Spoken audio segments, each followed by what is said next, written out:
Welcome to Travel Stories with your hosts, Trevor Mountcastle and Tom Kim. This episode, we're speaking with Deb Schroeder, who is well known among, I think, many of the circles as a cruising aficionado, as well as many other things. Deb, welcome to the pod. Welcome. Hey guys, thanks for having me. So I'm trying to think if this is a we or an I. I thought TK might have met you prior, but I recall that we did catch up with you and met you on the Wonder of the Seas on our March 2023 cruise, which, by the way, wonderful ship. We had fun with that one. But I know that I've seen you in so many Facebook groups and so many other conversations. It's just sort of interesting, and I'm taking some of Tom's words here, but it's just interesting how the different planets sort of orbit.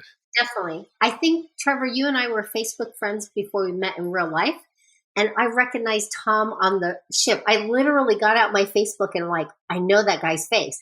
And I was on Facebook scrolling through all my friends' feeds going, I know him, but I couldn't place it. And maybe it was through Ty's feed, somebody's feed. I saw your picture. I'm like, okay, we have similar friends. That's why I recognize his face. But, you see people and you're right, circles interlap, right? So you're not sure where you met people and, you try to place them somewhere. So I took the chance, and that's when I approached you. The Miles and Points community, it's a large community, but it's funny how small it is, really. Everybody knows everyone. Exactly. It's so true. It's so true. So before we get into things, could you just take a couple of moments and just share some of your background, sort of, we know that you do Traveling Well for Less.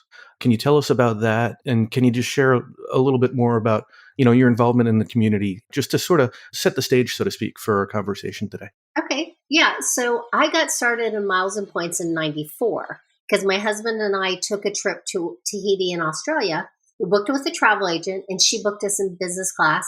And so when we got back, I saw all these miles in my American Airlines account. I was like, oh my God. And that also coincided with when American had that promotion with Kellogg's and Nutri-Grain. So I was at the grocery store. I saw all the cereal boxes where you got 250 miles every time you cut the little coupon off the back of the cereal. And then I saw the Nutri-Grain. I did not see the pudding cups, but I saw all the cereal. And so I'm loading my shopping cart with all the cereal. And it's just my husband and I. We didn't have any kids then. And he's like, what are we doing with this, right? And I donated all the boxes to church and sent in all the miles. But I didn't know anyone I didn't even know there was a flyer talk. I didn't know anyone in this community. And so when he goes, okay, you need to quit doing this because what are you doing? Just spending all this money to get these miles. This is how new we were to Miles and Points. But that propelled me to do everything I could to earn every mile and point possible. And so kind of that's how we started on this journey. And I didn't find Flyer Talk until 2009 because I was cruising. I cruised before I did mileage runs. And so that kind of weird segue. And now I'm back into cruising again. So it's a little different. Also, that's actually how I started. In terms of the blog, I started that as I thought it was going to be a resume for my travel writing. But then I started posting deals and then it became a travel blog.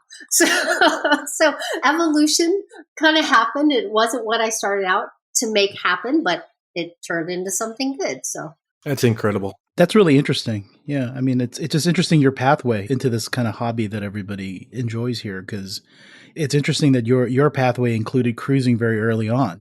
That's probably one of the more unique stories, at least that I've heard, in terms of how people arrived kind of at this place where they're so interested in, all this miles generation and amazing maximization of redemptions and things.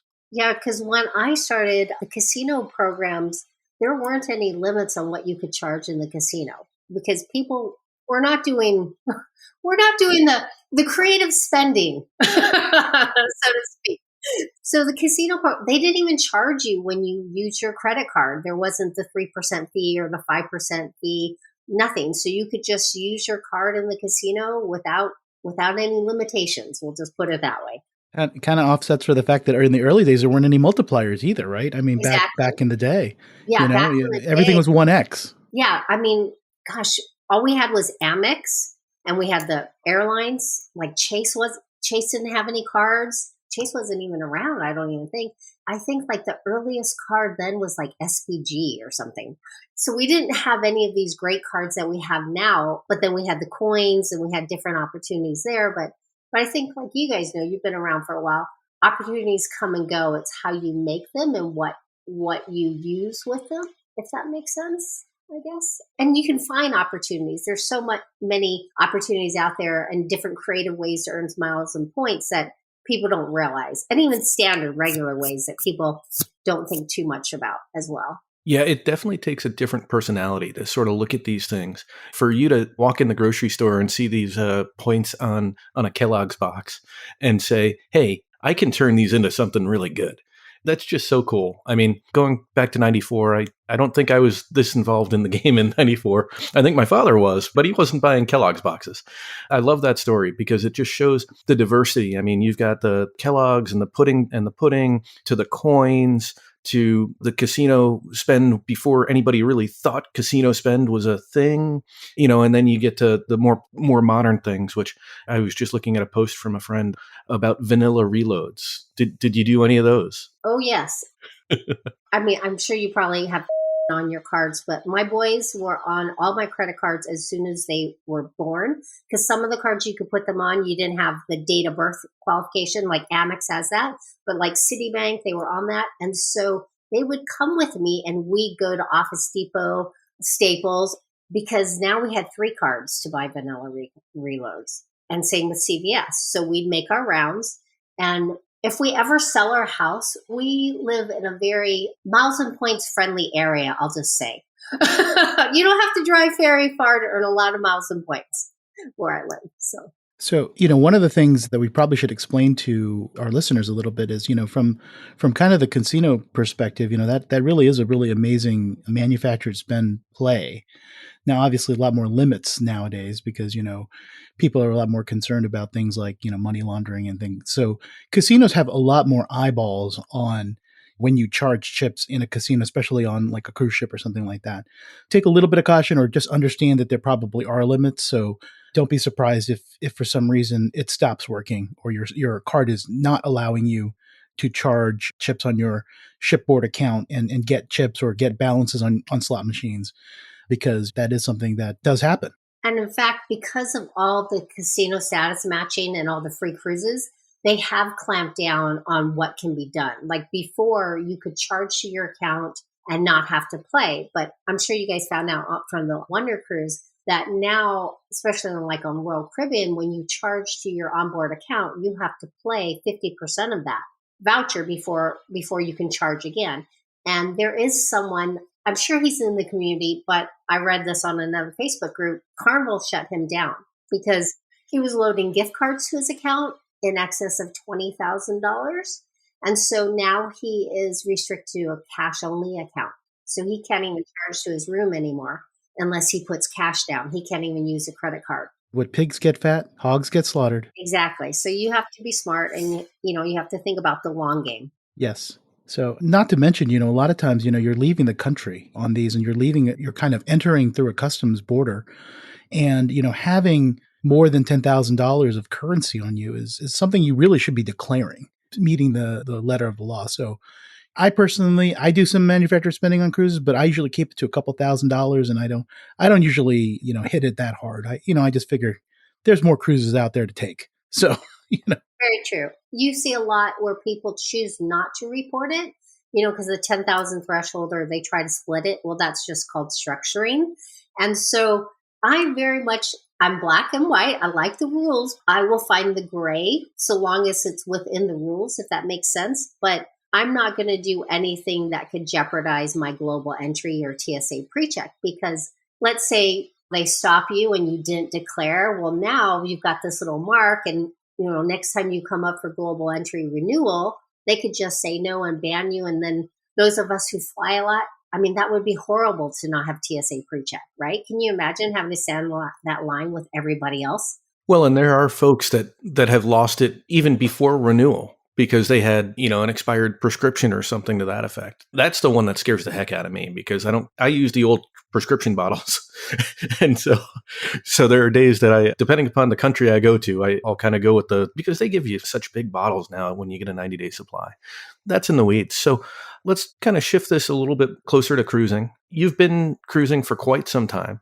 We've talked about trends on this podcast in the past. Between Tom and I, we don't have nearly the breadth of experience that you have.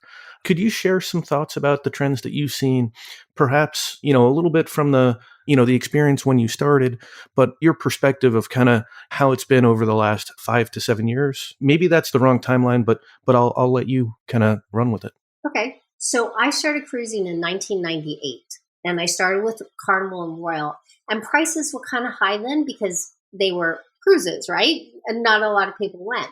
But, we had that period of I don't know if we're allowed to use certain words, but we weren't allowed to travel for a while, right?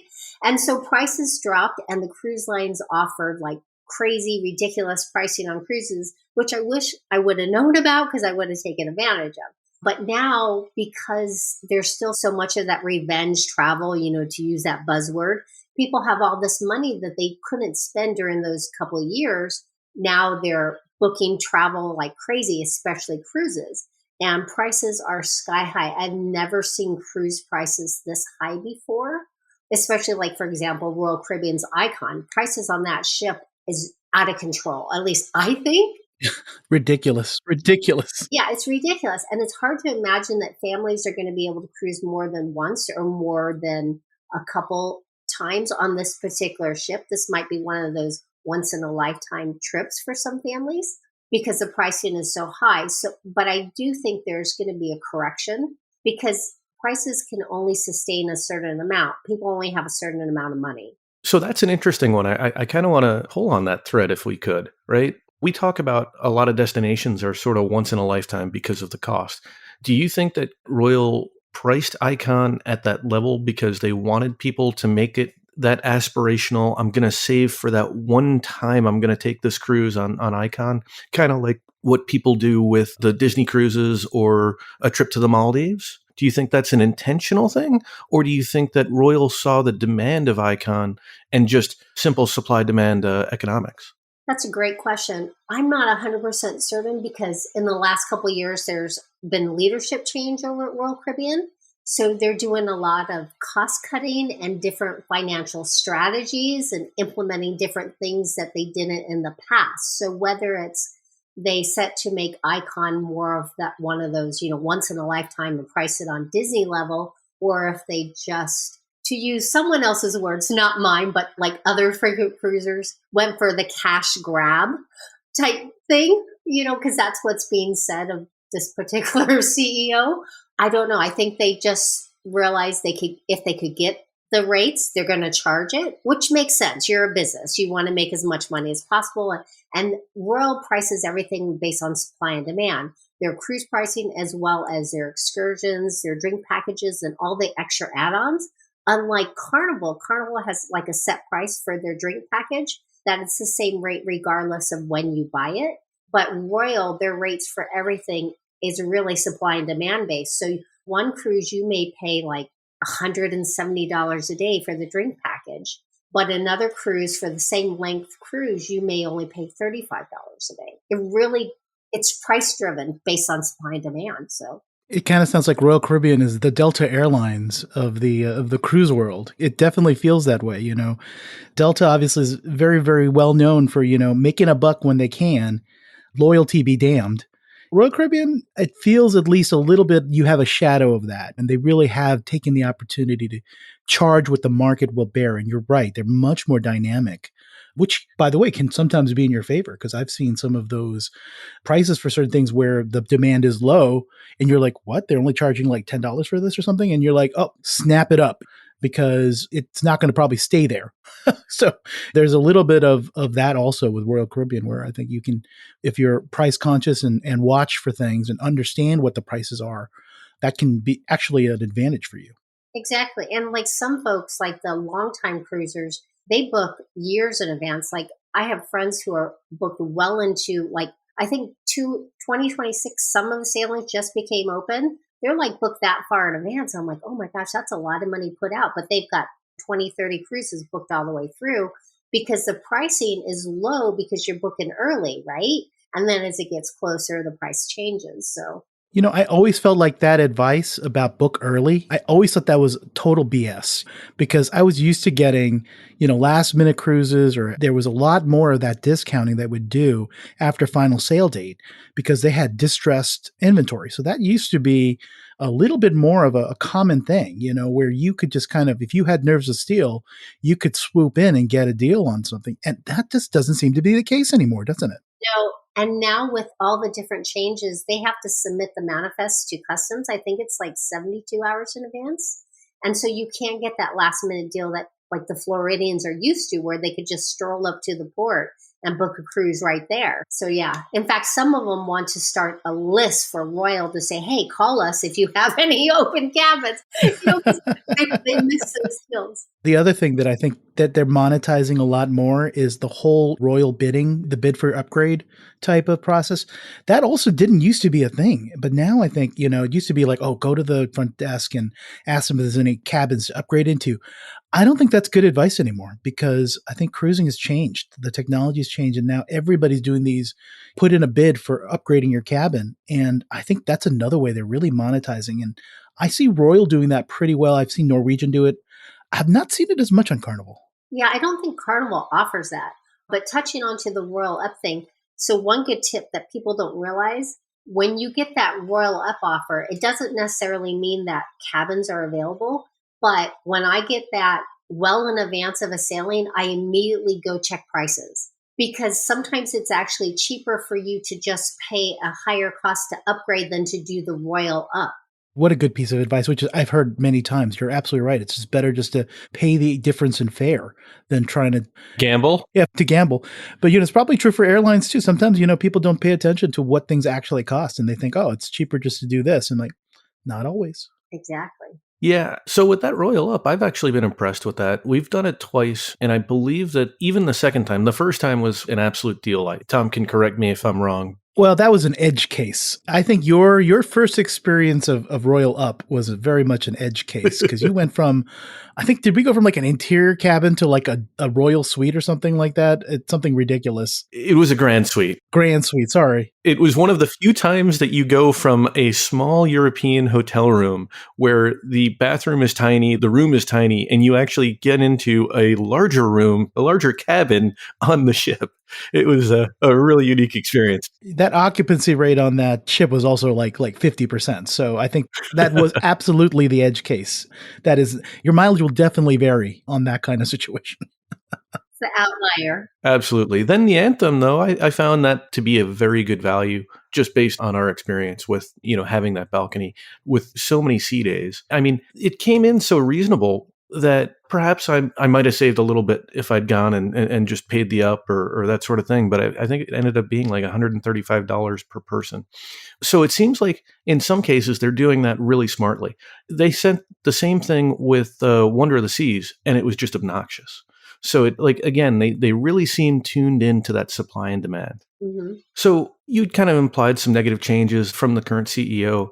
I know that we've talked on the pod prior about going from 2 housekeeping visits to a cabin per day to 1.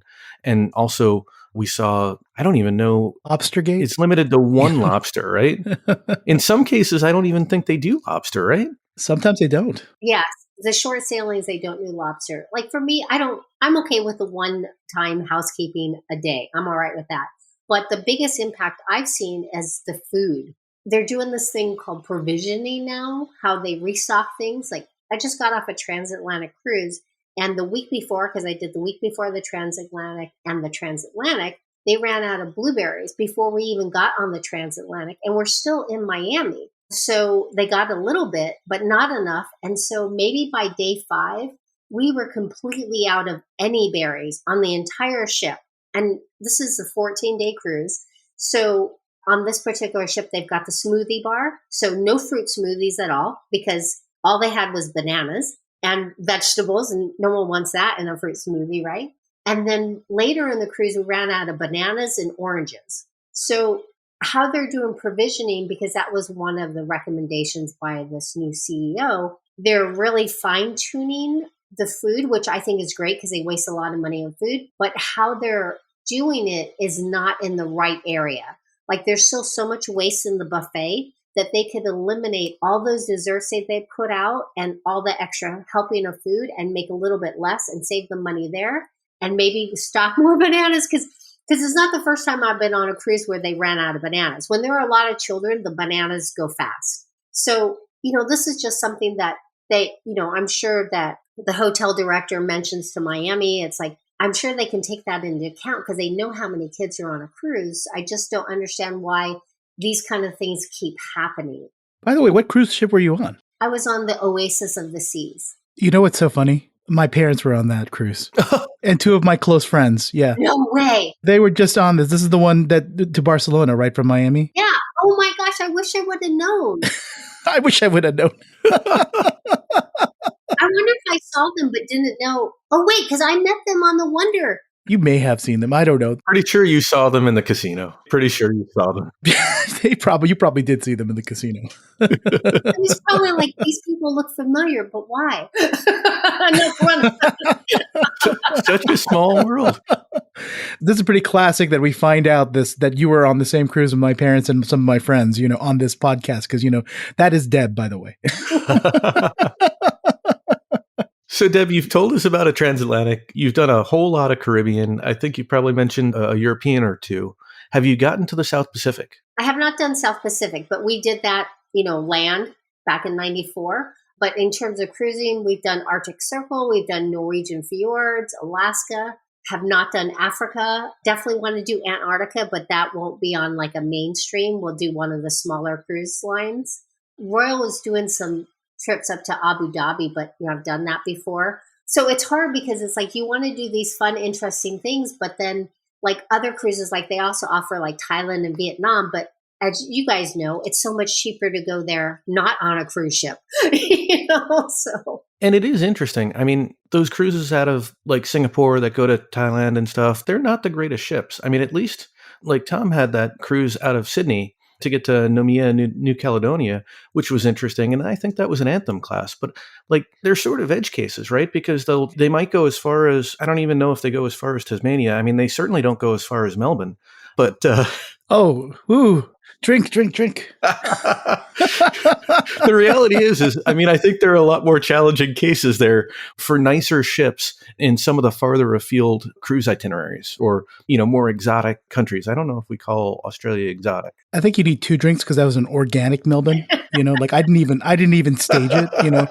That just came out just completely organically. So I think that's 2 drinks, by the way. Okay, I don't know the drink rule, and no one informed me because I don't have a drink sitting here.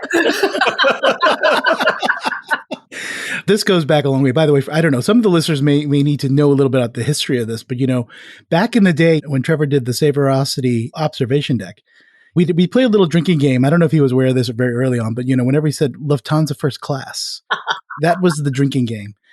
And more recently, I think we've changed it to Melbourne because Trevor is so good about doing it in the right pronunciation. And it's funny, even Sean Coomer, I think, has mentioned how he appreciates Trevor's pronunciation. Yeah, it just seemed to be the appropriate drinking game word of the day, I guess, for at least for the podcast for this year. And it's not something that our pod topics often kind of lend itself. But yeah, Sean did call me out on that. He was talking about Joe Chung's trip when he went to the South Pacific. He did not get to Melbourne either, unfortunately. He did get to Auckland. Well, I did Australia too. I didn't go to Melbourne either. I've only been to the airport. Yeah. Well, I think I might have done the same cruise as you, Tom, because we went to New Caledonia and what is that? Vanuatu? The Mystery Island. Oh, Mystery Island. That was awesome with the little airfield. Yeah. The one that you wouldn't even know was an airfield unless somebody pointed it out to you. Exactly. Yep. We did that on Ovation of the Seas last year. So that was fun. Now, I kind of had a question because, one of the things that I really was excited to talk to you about was cruise loyalty, which is funny because, cruise loyalty is so different than airline loyalty or hotel loyalty. First of all, it's lifetime, right? So you earn a status and you have it for the rest of your life. And quite honestly, there's some fanatics. I mean, you think miles and points people are fanatical and maniacs. What do you say to somebody who's getting 700 cruise points? And by the way, you earn a cruise point for every day you're at sea.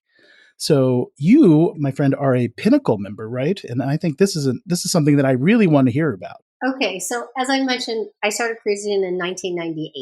And so we did a gazillion cruises. So before 2009, I had over 100 cruises, but that was spread among Royal, Celebrity, Carnival, Norwegian, Holland America, Princess, and Crystal cruises, right?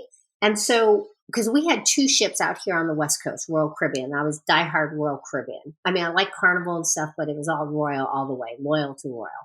And so they mentioned they were going to change the program. So at that time, they had I think Diamond Plus was the highest. They didn't even have Pinnacle. So we were 3 cruises because back then, instead of points for night, you got credit for a cruise regardless of the length. So a 3-night cruise got you the same credit as a 7-night or 14-night cruise. So many of us were doing short cruises. So we were 3 cruises away from the top tier, and they said they were going to make this new level.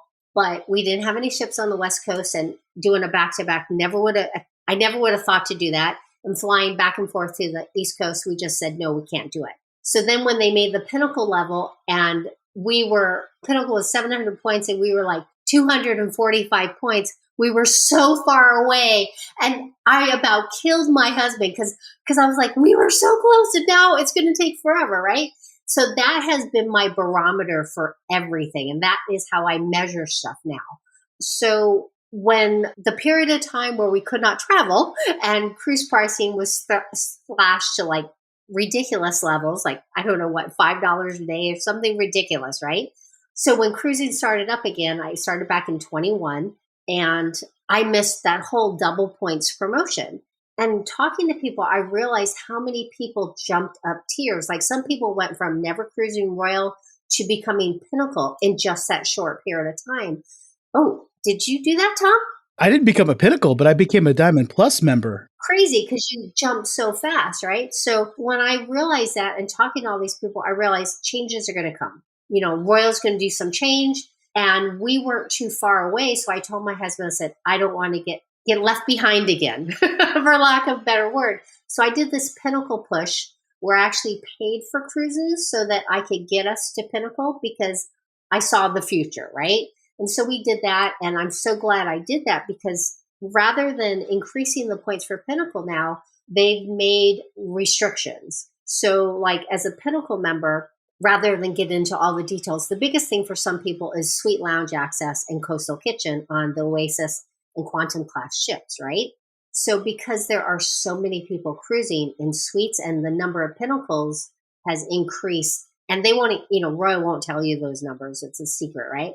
So because there are so many Pinnacles now on some sailings, only the top 30 can get into those venues. So on the transatlantic, there were 267 Pinnacles. So they only let in the top 60, and the cutoff was 1,300 points. So if you didn't have 1,300 points, you weren't getting in Suite Lounge or Coastal Kitchen. And so you had to go to Crown Lounge, which is fine. But that meant that the Diamonds could not get into the Crown Lounge from 5 to 8 p.m. for happy hour.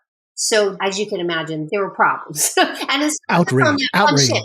It's on every ship. And so 3 days before a cruise now, Pinnacles will get a little letter saying whether they've got access granted or not access based on how many points they have and how many Pinnacles are on that sailing.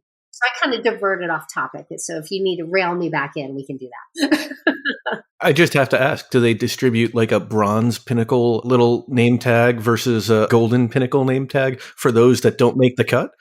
No, but yeah, there is a division. There are a group of newer Pinnacles who feel that if everyone can't get in, then no one should be allowed in. How very egalitarian. Exactly. One of those, I'm going to take my ball and I don't want to play type things. And then there are other folks who call themselves double Pinnacles and triple Pinnacles and stuff like that. Within the Flyer Talk community, we have the distinction, I guess. But there's only one level. It's one level, and you have points, just like in all the freaking Flyer programs. It's one name, and you have points based on what you do. Just you wait. Pinnacle Plus, it's coming. I think people will lose their mind. I don't doubt it. They will totally lose their mind. I mean, it's so funny. It feels like we're talking about an American Express Centurion Lounge or something, about not being able to get in. Right? Exactly. It sounds similar.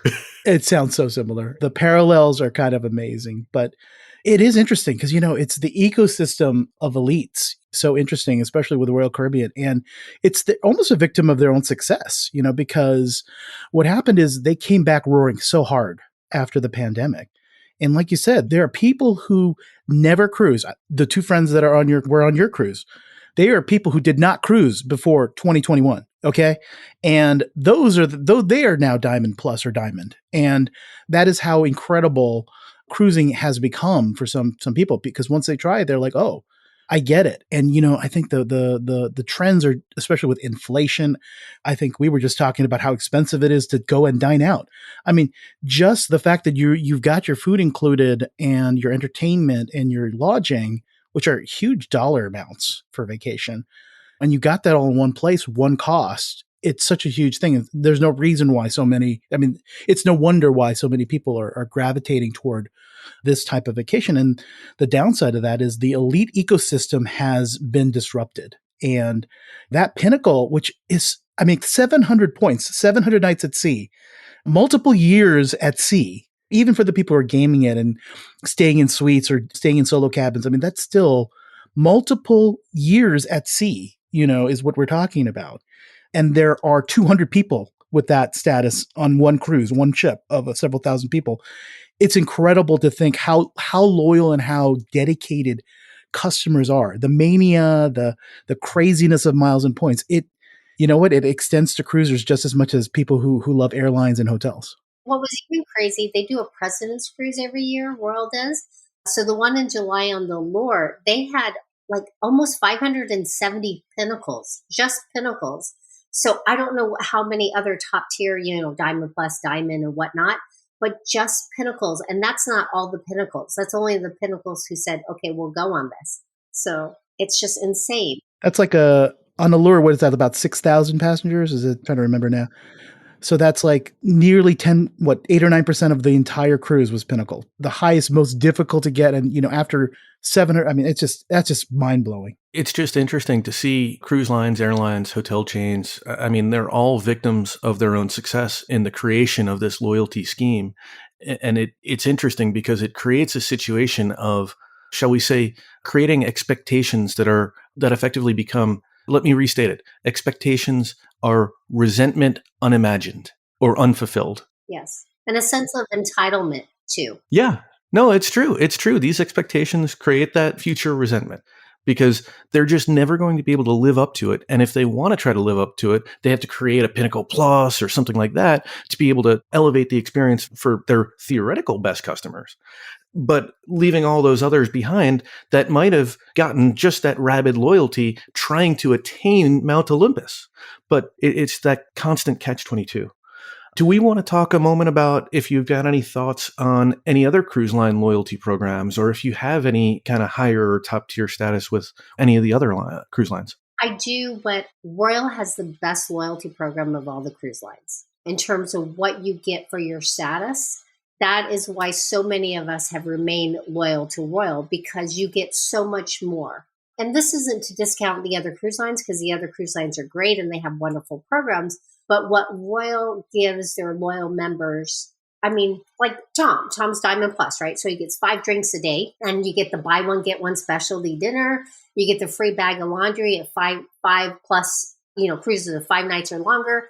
So all these great little benefits that really add up. So if you're taking multiple cruises, 5 drinks a day for most people, that's enough. But for others, but even if you have to pay for a few more, that's fine, because you already saved, at $14 a drink, you've already saved $70 right there. That's a day. So all these little things really add up. And so the other cruise lines don't offer what Royal is offering. So once people realize the benefits, and you hear it as you talk to people, they're like, oh, I only need so many more cruises because, they want those free drinks. So it totally makes it worth it. And I also think, because we kind of touched in a little bit with the casino, their casino loyalty program, I think, is the best as well. It's definitely one of the more approachable, right? Like as far as with cruise lines, I feel like some of the other major cruise lines like Norwegian, like I think you have to be a much, much bigger spender to be able to attain casino elite status, where I think it's attainable for a casual gambler on someone like Royal Caribbean, where I think if you go and you, let's say, just enjoy gambling and spend a couple $100, each session of gambling, not too ridiculous. I think that's probably more a normal amount of money for somebody who actually enjoys gambling. You could, very easily attain, I think, gambling elite status after maybe one or two cruises. Exactly. Very casino dependent based on the machines that they have, though. Yes, it is. Yeah, sometimes you're unlucky. Speaking from personal experience, I mean, there are just some machines that are much more attractive to use. And if they're in short supply, it becomes cutthroat. I mean, I had a really awkward experience on the Anthem of the Seas, where this woman and her husband were essentially like vultures waiting for me to get up. There's a name for those people, I think. I forget what it is. Is there a name? There's a name for that. Yeah, actually, we call them advantage players. I don't necessarily know if because they want to play the machine. There's a more derogatory term. Oh, yes, I think the advantage player is a nice way of putting it. I was about to say, that sounds like a real colloquial name. The advantage players are the ones who watch what other people are doing in the casino. And if they see someone playing on a machine for a long time, they wait or they try to encourage them to leave so that they swoop in and hope to win the jackpot or whatever. This was an advantage. These people lived at those machines. I just happened to wake up earlier than they did, and I got the machine first in the morning, and they ended up proceeding to stay there for like the next 12 hours. It was actually that machine that you turned me onto on the Wonder. Okay, the Wonder 4 Tower? Yeah, exactly. There were only 2 of those. Oh, wow. So they were in high demand, yeah. But I mean, that really changes the experience, I think, and the enjoyment to an extent. Yes, it does. There are some casinos that are probably a little bit more fun at sea than others because, the mix of machines is kind of not great. Well, and I found that Carnival, they have a different kind of program. They don't have a easily defined program like Royal, but Carnival, I tend to win more on Carnival than I do on Royal. I feel that the jackpots are more frequent on Carnival ships. They don't have to be big jackpots, but just like majors and things like that. I think those come more often. So whether their machines are looser or I don't know. Yeah, but every time I win. Yeah, and I also hear from Carnival is they're much more quick about comping you things. Like they'll give you a free dinner or they'll send you some wine or they'll send you something more quickly than Royal will. Royal, I think, is a lot more stingy about the actual onboard benefits and a little bit less stingy, I think, about giving you a free cruise or, at least trying to give you a chance to show how much money you can lose. So I think with Carnival, I noticed, like in terms of points, because we haven't touched on that, but when seeing other people on Carnival ships, so many people earn so many more points on Carnival ships than I've seen people earn on Royal ships. But I think because they don't have that structure, whereas Royal, when you earn 9,000 points, you're going to get a junior suite. But Carnival, you earn 9,000 points. They don't really tell you what you're getting. You're going to get offers. You're going to get comps, but you don't know exactly what. But Carnival is nice in the sense that you can book multiple casino offers, whereas Royal, you only book as many as they give you and one per cruise that you've earned type thing. So. Yep. So definitely there's some different approaches in how they've done things. Obviously, some of us probably in the Miles and Points community like the certainty. We like the rules, right? And so we can take advantage of them and know when we're right at 2,500 for prime status or 9,000 for signature or masters or whatever it is, and leverage that obviously to our benefit in many cases. But Carnival is much more of a black box, as you said, although it sounds like they may have looser slots, which is not the first time I've heard that, by the way. And also maybe be a little bit more generous with kind of some of the onboard comps and things that they throw at you to keep you in the casino. Exactly. So as long as we're talking about gambling, the funny thing is I think you're also a pretty good resource when it comes to casino gambling and loyalty as well. Are you not? Yes. So during that period where we cannot travel, Las Vegas was open. So I spent a lot of time in Las Vegas, more time in Las Vegas during those couple of years and probably my whole life, and we live very close to Vegas. So I earned status without status matching, which is bad. But now, because I've been living on cruise ships, all my casinos, land-based casino status has been via status matching. Interesting. I guess the cruises are getting the lion's share of your casino spend, I guess, lately. Yes, they have. All my gambling has been on ships versus land. So if you've got like MGM status, you'll get like a Royal or I think it's Royal or Norwegian or Celebrity cruise offer. For MGM. Yeah. Do you get anything similar? Like, do you get offered suites or anything like at MGM hotels with your cruise status? So like Royal partners with MGM, so you can match your status, but it doesn't go reciprocally. So you can match your Royal status to MGM, but you cannot match your MGM to Royal. So I have not matched my Royal status to MGM because once you do that, I feel that they put you in a different category. And I don't want to lose out on any comps and other perks that could come my way if I came status matching from a land-based casino, another Vegas casino, or if I earned it on my own. I feel that because you're only matching cruise loyalty and not cruise casino loyalty status. So they don't really know what your ADT is and what your level of play is. So I don't want anything to mess up my possible comps and what offers I may get that way, if that makes sense. So put a different way, you keep your stuff separate. I do, yeah.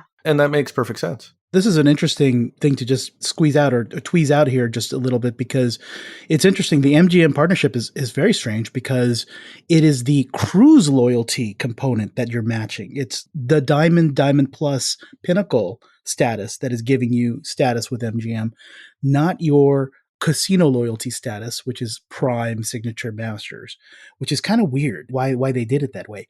But the funny thing is, and this is something that's just come out, is they are matching your cruise casino loyalty with Hard Rock and the Seminole casinos, right? With the Unity program. That just came out, I think, as news recently. We don't have a lot of details about it because they're just starting that partnership.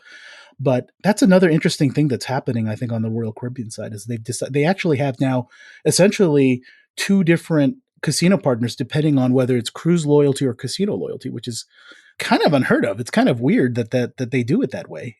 And it'll be interesting so we don't have a lot of news for our listeners as far as what that actually means, but it's just interesting and definitely space to keep an eye out for and to understand what that difference is.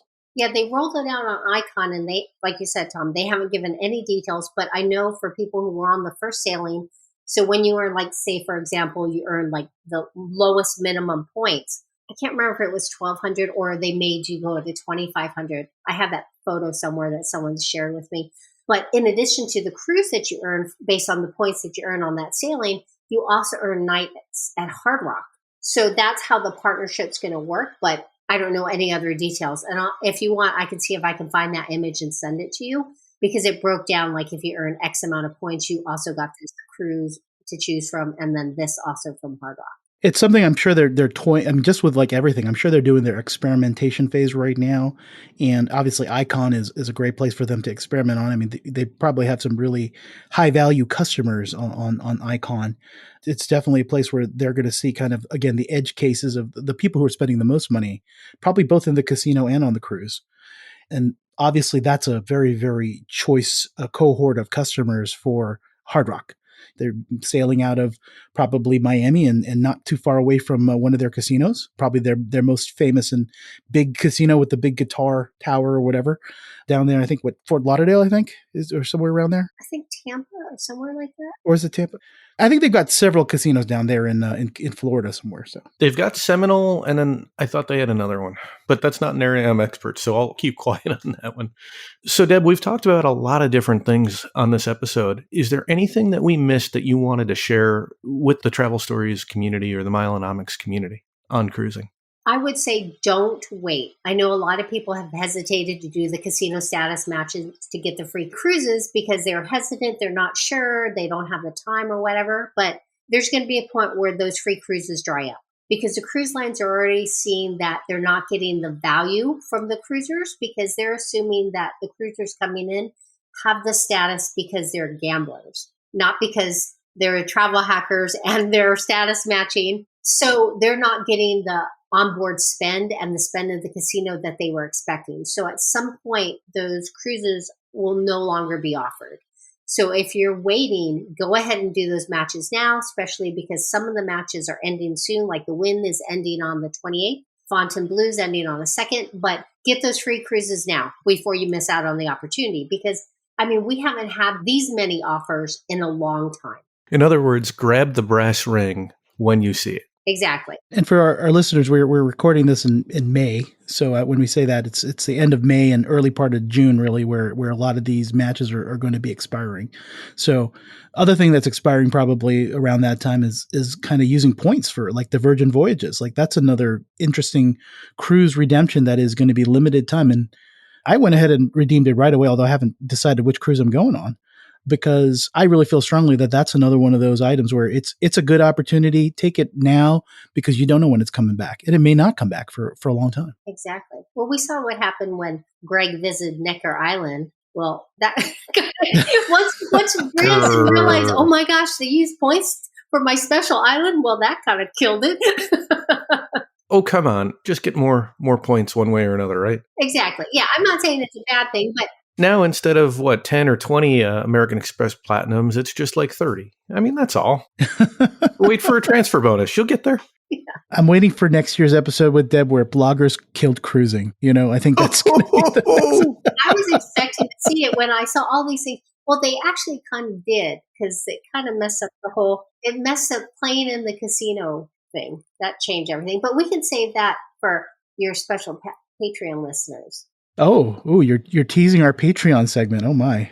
Love it. Wow. Love it. So with that, I just want to put this one little caveat. So Tom and I are technically not bloggers. We're just podcasters. So we can't have killed anything.